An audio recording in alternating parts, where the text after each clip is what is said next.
जिंदगी कांटों का सफर है, हौसला इसकी पहचान है। जिंदगी कांटों का सफर है, हौसला इसकी पहचान है। रास्ते पर तो सब चलते हैं, जो रास्ता स्वयं बनाए वही इंसान है। चलिए बाबू, गणित की बेसिक जानकारी की क्लास में हम लोग लसर तक यानी एलसीएम तक पढ़ चुके हैं और आज बारी है एचसीएफ की। तो एचसीएफ किसे कहते हैं यानी कि मौसक किसे कहते हैं, और एचसीएफ का पूरा नाम हिंदी में भी मौसक का पूरा नाम हम लोग यहाँ लिखेंगे। और बढ़िया से मौसक कैसे बनाया जाता है, दो या दो से अधिक संख्याओं का मौसक हम लोग कैसे निकालते हैं, वैसे प्रश्नों को भी आज हम लोग देखेंगे। तो सबसे पहले हम लोग देख लेते हैं कि एचसीएफ या मौसक का पूरा नाम क्या है।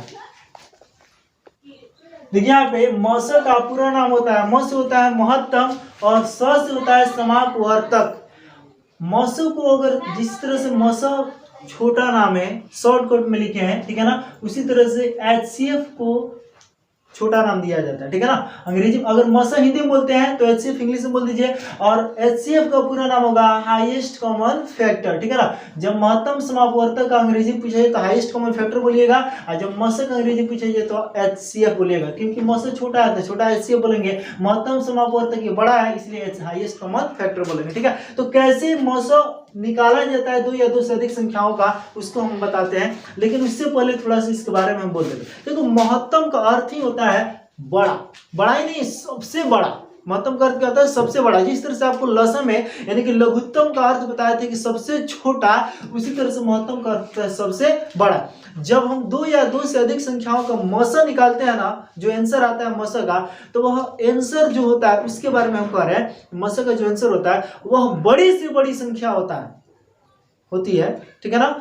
मौसक का जो आंसर हम लोग लाते हैं वह बड़ी से बड़ी संख्या होती है, जिससे उन सभी संख्याओं में जिसका आप मौसक निकाले हैं उन सभी संख्याओं में पूरा पूरा भाग लग जाता है। मौसक का जो आंसर आता है वह आंसर देखने में छोटा होता है, ठीक है ना। एक आए, दो आए, तीन आए, वो अलग बात है, देखने में छोटा है, लेकिन वह बड़ी से बड़ी संख्या है, क्योंकि उस आंसर से जो मौसक आंसर आता है उससे जिस संख्या का आप मौसक निकालते हैं उन सभी में उससे भाग लग जाता है, और उससे बड़ा कोई ऐसा संख्या नहीं है जिससे सब में भाग लगे। ये थोड़ा सा भी आपको कम समझ में आ रहा होगा। पहले एक क्वेश्चन को बनाते हैं फिर आपको समझाते हैं बढ़िया से, ठीक है। जिससे आपको यहाँ दे दे दो क्वेश्चन, जब भी हम लोग मौसक निकालेंगे कम से कम दो संख्या चाहिए यहाँ पे, ठीक है ना। 12 और मान लीजिए कि इस तरह से आपके सामने एक क्वेश्चन है, ठीक है ना। 12 और 2384, ठीक है ना। 12 और 2384 का अगर कहा जाए कि एचसीएफ क्या होगा या मौसक क्या होगा तो कैसे निकालेंगे। बाबू इसको मजाक में मत लीजिएगा, क्योंकि यही मौसक अगर जिस बच्चे को समझ में रहेगा ना तो 10वीं क्लास में आके लटक जाएगा, ठीक है ना, क्योंकि वहां भी एचसीएफ निकाला जाता है। आप सोचिए कि मौसक भी 10वीं क्लास में, हाँ बाबू 10वीं क्लास में मौसक पढ़ना है, ठीक है ना। लेकिन थोड़ा सा अंतर है, वहां पे यूक्लिड विभाजन प्रमेय या यूक्लिड एल्गोरिथम का इस्तेमाल करके बनाया जाता है एक फॉर्मूला, इसमें a बराबर b प्लस r, ठीक है ना, उस पर आधारित हम लोग बनाते हैं। लेकिन इसी तरह से भाग विधि द्वारा हम लोग मौसक बनाते हैं। और आपको इससे पहले वाला जो लसर बनाया, इससे पहले वाला जो वीडियो में वह लसर भी भाग विधि है, यहाँ पे मौसक भी आपको हम भाग विधि से बना रहे हैं, ठीक है ना। और इसके बाद जब दोनों आप ये लोग सीख लीजिए तो भाग विधि के बाद हम अभाज्य गुणनखंड विधि द्वारा भी आपको लसर और मसक दोनों पढ़ाएंगे, ठीक है ना। तो पहले भाग विधि से आप लोग लसर पढ़े हैं और इसी भाग विधि के द्वारा हम लोग मसक भी पढ़ लेते हैं। इसके बाद अभाज्य गुणनखंड विधि द्वारा आपको लसर और मसक बताएंगे, जिसका इस्तेमाल फिर 10वीं क्लास में आपको मिलेगा। उसमें अध्याय 1 में ही मिलेगा, प्रश्नावली 1.2 में मिलेगा, ठीक है ना। तो वहां पे अगर जिस बच्चे को ये भाग विधि और अभाज्य गुणनखंड विधि लसर और मसक निकालना आता है, वहां पे उसके लिए बहुत अच्छा होगा, क्योंकि उसको जल्दी समझ में आएगा और जल्दी से बना भी लेगा। और जिस बच्चे को यहाँ पे दिक्कत होगा, इसे यहीं पे बनाने नहीं आएगा, तो वहां पे जाकर के फंसेगा। तो चलिए हम इसको बनाते हैं। देखिए जब भी हम लोग दो संख्याओं का मसक निकालने की कोशिश करते हैं ना, तो मसक कैसे निकाला जाता है इसे आप लोग ध्यान दीजिएगा। मसक निकालते वक्त क्या किया जाता है, जो सबसे छोटी संख्या होती है, दो संख्या है ना, तो जो छोटी संख्या है उससे बड़ी संख्या में भाग दिया जाता है। जो छोटी संख्या उससे क्या किया जाता है, बड़ी संख्या में भाग दिया जाता है, चाहे छोटी इधर हो और चाहे छोटी उधर हो, ठीक है ना। बड़ी संख्या इधर हो और चाहे इधर हो, हमको इससे मतलब नहीं है। बस एक ही बात दिमाग में रख लेना लो कि छोटकी से बड़की में भाग करने के बाद, छोटकी से बड़की में भाग करने के बाद, यानी कि जो छोटी संख्या उससे बड़ी वाली संख्या में। तो छोटी संख्या हमारे क्या है बाबू, 12 और बड़ी संख्या क्या है 2384। चुपचाप जिस तरह से आप, चूंकि हम लोग भाग विधि से बना रहे हैं तो भागा जिस तरह से आप बनाते हैं ना, चुपचाप चला बना लो, कुछ नहीं करना है, पहले भागा बना लो, जब शेष आएगा तो उसके बाद बतलाएंगे, ठीक है ना। तो सभी को भागा बनाने आता है ना, बहुत अच्छे से आपको सिखाया है, ठीक है ना। एक एक चीज जितना आप पढ़ते हुए आगे बढ़ रहे हैं सबका यूज होने वाला है, ठीक है ना। इसलिए बाबू आपको बिल्कुल गणित की बेसिक जानकारी का ये जो वीडियो हम बना रहे हैं इसमें पूरा एकदम जीरो लेवल से बताएं, जोड़ घटाव गुना भाग लस। अब बारी है मस का, इसके बाद भिन्न का जोड़ घटाव गुना भाग पढ़ेंगे, फिर पूर्णांक वाला पढ़ेंगे, फिर वर्णवंश पढ़ेंगे, फिर समीकरण चर, ये सब जितना है ना सभी को पढ़ाएंगे ताकि आपको गणित में कहीं दिक्कत ना हो। इन सभी वीडियो को यदि आप देख लेते हैं तो, ठीक है ना। देखिए पहले हम लोग भागा जिस तरह से आप बनाते हैं ठीक उसी तरीके से पहले इसको बना लिए। तो 12 से हम लोग भाग करेंगे तो बाबू एक बात तो भाग में पता था यहाँ 2 अंक है तो यहाँ भी 2 ही अंक देखेंगे, तो ये 12 और ये 23, तो 12 से बड़ा है ना 23, तो ये बताओ 12 पढ़े कितना पढ़ेंगे 23, नहीं तो 23 को मुझसे ज्यादा नहीं, 12 गुना 24 ज्यादा हो रहा है ना 2 बार में, इसलिए कितना बार पढ़ेंगे, एक बार में पढ़ेंगे, कितना बार पढ़ेंगे, एक बार में। तो 12 एकम क्या हो जाएगा 12, ठीक है ना। जिस तरह से आप भागा बनाते हैं चुपचाप बना लीजिए, कहीं दाएं बाएं देखने की जरूरत नहीं। 3 में से 2 गया 1, 2 में से गया 1, यहाँ पे कुछ कटने वाला नहीं है ना। अब क्या उत्तर क्या आएगा, हम यहाँ देख रहे हैं क्या कि अब 8 का बारी है तो ये 8 उतर कर आएगा। ध्यान दीजिएगा भागा जब हम लोग बना रहे थे उस वक्त हम बताए थे कि यहाँ पे जितना भाज में होगा ना बाबू एक एक करके उतारेंगे, एक एक अंक, ठीक है ना। अगर एक उतर गया भाग नहीं लगता है तो उसके बदले में भागफल में 0 बैठाते हैं, फिर उसके बगल में कोई अंक हो तो उसको लेकर आते हैं, अगर नहीं बचा तो हम लोग शेष लिख देते हैं। तो जिस तरह से भागा बनाते हैं ना चुपचाप पहले बना लीजिए। तो ये कितना हो 118, तो 12 पढ़ा कितना पढ़ेंगे 118, नहीं तो 118 से मुझसे ज्यादा नहीं, तो 12 नवा 108। इस तरह से फटाफट हम लोग पढ़ेंगे तो 12 नवा 108। बाबू पढ़ा आपको जबरदस्त याद होना चाहिए, ठीक है ना, तभी आप तेज हो सकते हैं और फटाफट बनाइएगा। तो देखिए 8 में से 8 गया, देखिए यहाँ पे बच्चे क्या करते हैं इनको काट देगा। भागा में आपको बताया था कि ध्यान दीजिएगा अगर इधर कुछ अंक बच रहा है जैसे 1 में से जुड़ गए 1, अब यहाँ पे बचा ना तो इसको काट दिए तो कुछ बचा, दिक्कत हो गया ना। इसलिए हम लोग जब भी बनाएंगे ना तो पहले देख लेंगे अगर इधर भी कटने वाला होगा तब इसको कटाएंगे, नहीं कटने वाला होगा तो यहाँ 0 लिखेंगे। 8 में से 8 गया 0, 1 में से जुड़ गया 1 और 1 1 खत्म। अब क्या उत्तर क्या आएगा 4, कितना हो गया बाबू 104। अब क्या करेंगे 12 को पढ़ा कितना पढ़ेंगे 104, नहीं तो 104 से मुझसे ज्यादा नहीं, तो 12 नवा 108 ज्यादा हो गया, तो 12 8 96, तो 8 बार में पढ़ेंगे कितना होगा हमारा 96। इसको घटाएंगे 4 में से 6 नहीं जाएगा ऐसे लेंगे होगा 14, 14 में से 6 गया 8 और ये बच गया 9, 9 में से 9 गया खत्म। अब यहाँ पे कोई अंक नहीं उतार के भाग करे तो हम लोग जब हम लोग भागा बनाते हैं तो क्या लिखते हैं बाबू इसको शेष। लेकिन मौसम में यही काम नहीं किया जाता है, शेष नहीं लिखा जाता है। इस शेष को हम लोग यहाँ पे नहीं लिखेंगे, चला वही जैसे एक नया चीज बता रहे हैं और पूरा मौसम का धजिया उड़ा कर रख देंगे, ठीक है ना, कैसे मौसम बनाया जाता है, ठीक है ना। अब देखिएगा भागा जिस तरह से हम लोग बनाते हैं वहां तक बना करके हम लोग रेडी हो गए, ठीक है ना। अब मौसम के लिए क्या किया जाता है ध्यान से देखिएगा, ये जो हमारा शेष 8 बचा है ना ये चुट्टा को बचने नहीं देंगे, ये कहाँ जाएगा, हमको शेष बचने ही नहीं देना है, शेष हमको क्या करना है 0। अब 0 होगा कैसे ध्यान दीजिएगा। अब ये जो हमारा 8 बचा ना बाबू शेष, इसी से अब हम भाग करेंगे किसमें, इस 12 को मिस कॉल मार के बुलाएंगे, 12 आ जा, ठीक है ना। अब 12 को यहाँ लेकर आ जाएंगे तो अब 8 से 12 में भाग करेंगे। बाबू जो यहाँ पे हमारा भाजक का काम कर रहा था ना ये 12 जिस हम लोग भाग किए थे और शेष 8 आया था, अब यही शेष कहेगा अब तू आ, 12 को बुला लिए। अब इस 8 से इस 12 में हम भाग करेंगे, बोलिए यहाँ तो किसी को दिक्कत नहीं है। तो 8 एकम 8 होगा बाबू, 8 एकम 8 और यहाँ पे 12 में से 8 गया हमारा 4 बचेगा। अब यहाँ पे कोई अंक है कि उतार के भाग करें नहीं ना, तो फिर अब इस 4 से भाग करेगा, अभी 4 कहेगा 8 आओ बड़ी भाग करके ले लो 4 से, ठीक है ना। अब ये 4 क्या करेगा इस 8 को बुला करके इसमें भाग करेगा, तो 4 दूना 8 बाबू ये ऐसे ही किया जाए। देखिए तो अब यहाँ पे कुछ नहीं ना बचा, अगर यहाँ भी अगर कुछ बचता, मान लीजिए कि कहीं 1 बच गया रहता तो इस 1 से भाग करता किस में चला 4 में, इस 4 को बुला लेते हैं यहाँ पे, ऐसे भाग करते हैं। लेकिन खैर यहाँ पे कुछ नहीं बचा है, कट गया।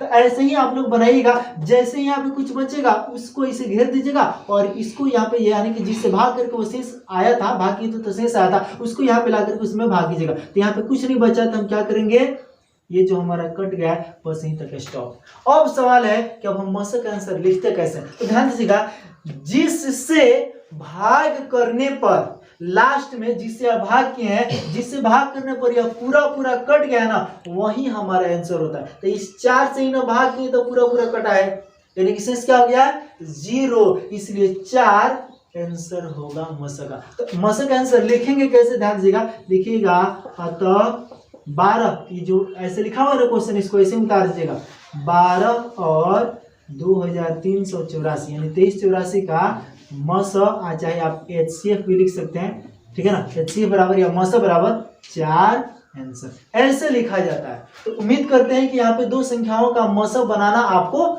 आ गया होगा। एक और क्वेश्चन को हम लोग देखते हैं ध्यान से, और इसमें थोड़ा सा इसे बड़ा संख्या लेकर आते हैं, उसके बाद एक लास्ट में आपको क्वेश्चन बता देंगे 3 गो संख्या वाला, उसके बाद मस का काम तमाम, ठीक है ना। ध्यान से देखिएगा, एक क्वेश्चन यहाँ पे देखिए, यहाँ पे एक अलग एक क्वेश्चन लेके आए हैं, 41,832 और 18, यानी कि ये दो संख्या आपको जो दिख रहा है, इसमें इसका हमको मस ज्ञात करना है। तो आपको इससे पहले ही बोले हैं कि छोटका से बड़का में भाग होता है, ध्यान रखिएगा, चाहे छोटका इधर हो बड़का उधर हो, चाहे बड़का इधर छोटका उधर हो, कोई कहीं रहे उससे मतलब नहीं है, छोटका से बड़का में भाग करेंगे। तो छोटका कौन है बाबू, 18, और बड़का कौन है 41,832। तो इस 18 से क्या करेंगे, इस 41,832 में भाग करेंगे। तो भागा कीजिए जैसे आप लोग भागा बनाते हैं बस, और उसके बाद में जब शेष आएगा तो फिर देखेंगे कैसे किया जाता है। तो 18 दूना 36, ठीक है ना, जैसे आपको भागा आ जाता है इसलिए हम 5 चीज को बना देते हैं, फिर जब शेष आएगा वहां से हम लोग थोड़ा सोलो चलेंगे। तो 11 में से 6 गया, क्या होगा 5, और ये बच गया 3 3 खत्म, अब क्या आएगा 8, 18 3 54, यहाँ पे क्या बचेगा 4 1 खत्म, अब क्या आएगा 3, कितना हो गया 43, तो 18 दूना 36, ठीक है। अब इसको घटाएंगे तो 13 में से 6 गया 7, ये बच गया 3 3 में से 3 गया खत्म, अब क्या आएगा बाबू 2, 18 से 72 लेते रहिए, तो बहुत खतरनाक हो गया। चला अब देखिए यहाँ पे क्या हुआ कि पूरा का पूरा इसी से कट गया, यहाँ शेष कुछ बचपे नहीं किया कि फिर उसे हम 18 में भाग करेंगे। तो ध्यान दीजिएगा ये भी हमारा मसा है, ठीक है ना, ये मत सोचिएगा जा भैया आप ये तो इसके तरह ही बनवे नहीं किया, कोई दिक्कत नहीं चला, किससे भाग करने पर पूरा पूरा कटा, तो 18 से ही ना भाग किया तो पूरा पूरा कट गया, शेष हमको 0 करना ही है। तो 18 से अगर पूरा पूरा कट गया है तो इतना और इतना का मौसम हमारा 18 ही होगा। यानी कि इसको कैसे लिखेंगे, लिखेंगे अतः 41,832 और 18, 41,832 और 18 का क्या हो गया, 41,832 और 18 का मस बराबर 18 आंसर। अब कहिएगा कि भैया इसमें तो इस तरह से आया था आंसर, भाई इसमें देख रहे हैं आप लोग कि 18 से भाग करने पर ये पूरा पूरा कट गया, इसलिए 18 ही हमारा मस का आंसर होगा। अब यहाँ पे सवाल है कि जिसमें यहाँ पे शेष बचेगा उसी से, जैसे यहाँ पे 8 बचा था ना, तो 8 से इस 12 भाग किए थे, फिर इसमें जो बचेगा उससे इसमें भाग करेंगे, फिर यहाँ पे जो बचेगा उसमें उससे इसमें भाग करेंगे, ऐसे ही बचते जाएगा जब तक पूरा का पूरा कटे ही नहीं, तब तक इसी तरह से हम लोग भाग करते रहेंगे। तो यहाँ पे दो संख्याओं का आपको 2 प्रश्न यहाँ बना के दिखा दिए, एक और प्रश्न आपको 3 संख्या वाला मौसा बता देते हैं, और उसके बाद से समझिए कि जब 3 संख्या वाला मौसा आप जान जाइएगा तो मौसा में कोई जान नहीं रहेगा, यानी कि समझिए कि मौसा आपका खत्म, ठीक है ना। तो 2 संख्या का अभी आप लोग 2 क्वेश्चन देखे, इसके बाद हम आपको 3 संख्या वाला मौसा बता। देखिए यहाँ पे 3 संख्या वाला हम लोग देख रहे हैं, एक है 1324, 835 और फिर 16, ठीक है ना। यहाँ पे 3 संख्या जो आपको नजर आ रही है, ठीक है, छोटा बड़ा संख्या कोई कह रहे हो इसे हमको मतलब नहीं है, बस एक बात दिमाग में रखिएगा, छोटका से बड़का भाग किया था। अब यहाँ पे सवाल है कि दो को बड़का हो गया, अब कैसे भाग करेंगे, तो जो बाबू सबसे बड़ा होगा ना उसको छाट दीजिए, मने मने मान लीजिए कि वो है ही नहीं, तो बच जाएगा हमारा 2 गो, एक 835 और 16, यानी कि सबसे बड़ा संख्या इसको मान लीजिए कि नहीं है। बनाने का जो तरीका वही बतला रहे हैं, जब 3 संख्या वाला आप मसा बनाइएगा तो जो सबसे बड़ी संख्या होगी, कोई कहीं लिखा हुआ उससे मतलब नहीं है, जो सबसे बड़ी संख्या होगी उसको मन ही मन छाट दीजिएगा कि है ही नहीं, बच जाएगा 2 गो संख्या, तो उसमें जो छोटका होगा उससे मोटका में यानी कि बड़का में भाग कर दीजिएगा, ठीक है ना। तो यहाँ पे हमारा क्या है, सबसे बड़ी संख्या हमारा 1324 है, इसको हम मन ही मन छाट दे रहे हैं, मान लीजिए कि नहीं है, तो 835 में 16 से हम भाग कर दें, तो 16 भागा 835, ठीक है ना। आप आराम से इस भागों को जिस तरह से बनाते हो उस तरह से इसको बना लीजिए बढ़िया से। तो 16 बचे 80, यहाँ पे 3 में से 0 गया, 3 कट गया, यहाँ 5, 16 दूना 32, यहाँ पे क्या बचेगा बाबू, 5 में से 2 गया 3, यहाँ पे 3 हमारा शेष बचेगा, लेकिन हम लोग मौसम में शेष लिखते नहीं है, इसी शेष से हम लोग भाग करेंगे, किसमें 16 में। किसे भाग करेंगे बाबू? 16 में। इसको उठा कर लाएंगे, इधर कॉलर पकड़ के इधर ला खींच के एक ससुरा इधर आराम कर रहा है इसको, ठीक है ना। अब 16 को यहाँ लेकर आएंगे तो 3 पचे 15, 3 पचे क्या हो जाएगा बाबू? 15। और इसको जब माइनस करेंगे तो 6 में से 5 गया 1 और ये 1 खत्म। अब यहाँ पे कोई अंक नहीं कि दूसरे उतर के भाग करेंगे, तो फिर इस 1 से भाग करेंगे, किस में चला? इस 3 में। बाबू यही प्रोसेस इसी तरह से बनाया जाता है। जब भी घटेगा ना तो यहाँ पे अगर कुछ नहीं होगा, शेष नहीं लिखेंगे, उसी शेष वाला से भाग करेंगे इसमें। जैसे यहाँ देखिए अब 1 3 3 1 कट गया ना, अब यहाँ पे देखिए कुछ नहीं बचा, तो जब यहाँ पे कुछ नहीं बचा तो क्या चीज से भाग करेंगे? कुछ नहीं। और हमको यही तो काम करना है कि पूरा पूरा कट जाए, कुछ नहीं बचना चाहिए, ठीक है ना। तो किस संख्या से कटा है? 1 से भाग करने पर पूरा पूरा कट गया। तो बाबू यहाँ पे अभी हम आंसर नहीं लिखेंगे, क्योंकि इससे पहले हम 2 संख्या वाला बना रहे थे ना, तो यहीं पे आंसर लिख देते थे। लेकिन यहाँ पे आंसर इसलिए नहीं लिखेंगे क्योंकि बाबू आप एक बड़का संख्या को अभी छोड़े हुए हैं। तो जो इसका बाबू आंसर होगा ना, तो आंसर नहीं लिखेंगे, इसी आंसर से जो सबसे बड़ा संख्या है ना उसमें अब अलग भाग करेंगे, और उसका जो आंसर आएगा वही पूरे मौसक आंसर कहलाएगा, ठीक है ना। हो सकता है यहाँ पे 2 या 3 आया रहता और उससे हम भाग करते तो उसका 1 होता, तो पूरा का आंसर 1 ही कहलाएगा, ठीक है ना। तो अब यहाँ पे तो 1 है बाबू, तो इसी 1 से हम अलग क्या करेंगे? हम भाग करेंगे इसमें। अब ये जो 1324 हम लोग अलग छाट कर रखे बड़ा वाला संख्या, इसमें भाग करेंगे। तो जैसे आप भागा बनाते बने 1 एकम 1, अब यहाँ पे ध्यान दीजिएगा, कट गया 1 में से गया खत्म, क्या आएगा? 3, 1 तिहाई 3 खत्म। अब क्या आएगा? 2, फिर 1 गुना 2, ठीक है। इस तरह से आप लोग बनाते हैं, 4 आएगा फिर 1 से बचा। देख रहे हैं क्या कि पूरा का पूरा 1 से कट गया, इसी 1 से भाग करना पूरा पूरा कटा। अगर मान लीजिए किसी दूसरी संख्या से अगर हम भाग किए रहते और यहाँ भी कुछ बच जाता, फिर उससे हम भाग करते इसमें, और इसका जो आंसर आता वही पूरे मौसक आंसर कहलाएगा। लेकिन हम यहाँ देख रहे हैं कि 1 से भाग करने पर पूरा पूरा कट गया, तो यह पूरे मौसक का यानी कि इसका इसका और इसका इन तीनों संख्याओं का जो मौसक आंसर होगा वो हमारा 1 होगा, ठीक है ना। तो लिखेंगे अतः इतना, फिर इतना और इतना का मस बराबर 1 आंसर। ऐसे ही बाबू बनाया जाता है, ठीक है ना। और इसी तरह का और यदि आपको क्वेश्चन अगर मिल रहा है 3 संख्या वाला है, तो बाबू आप पे एक ही काम है, जो सबसे बड़ी संख्या होगी उसको आप लोग छाट दीजिएगा मने मने। मान लीजिए वो है ही नहीं, 2 संख्या बचेगा, उसमें जो छोटका होगा उससे बड़का में भाग कीजिएगा, और उसका जो आंसर आएगा तो आंसर मत लिखिएगा, उसी आंसर से जो बड़का संख्या उसमें भाग कीजिएगा, और उसका जो आंसर होगा उसको भी मौसक की तरह बनाना है बढ़िया से, और उसका जो आंसर होगा उसको लास्ट में आप पूरा तरह से लिखिएगा कि इतना इतना और इतना का मौसक इतना आंसर, बस बात खत्म। और इसी तरह से 3 संख्याओं को मौसक बनाते हैं, और 2 संख्या 3 संख्या मौसक आप लोग बहुत अच्छे से बनाना सीख गए। बाबू यहाँ पे आपको मौसक का पूरा नाम हिंदी इंग्लिश में आना चाहिए, और मौसक कैसे बनाया जाता है हम आपको भाग विधि के माध्यम से बहुत अच्छे से बताने की कोशिश किया है। उम्मीद करते हैं कि आपको अच्छे से समझ में आ गया होगा। हम फिर मिलते हैं इसके बाद अगले वीडियो में, और इसके बाद जो हम आपको बताएंगे वह अभाज्य गुणनखंड विधि द्वारा लस और मस बताएंगे, क्योंकि अभी तक आप दोनों जो देखे हैं लस और मस वो भाग विधि के माध्यम से देखे थे, लेकिन इसके बाद हम लोग मिलेंगे अभाज्य गुणनखंड विधि के माध्यम से लस भी और फिर मस भी। तो उसका अगला वीडियो कल आएगा। हम फिर मिलते हैं अगले वीडियो में, तब तक के लिए जय हिंद।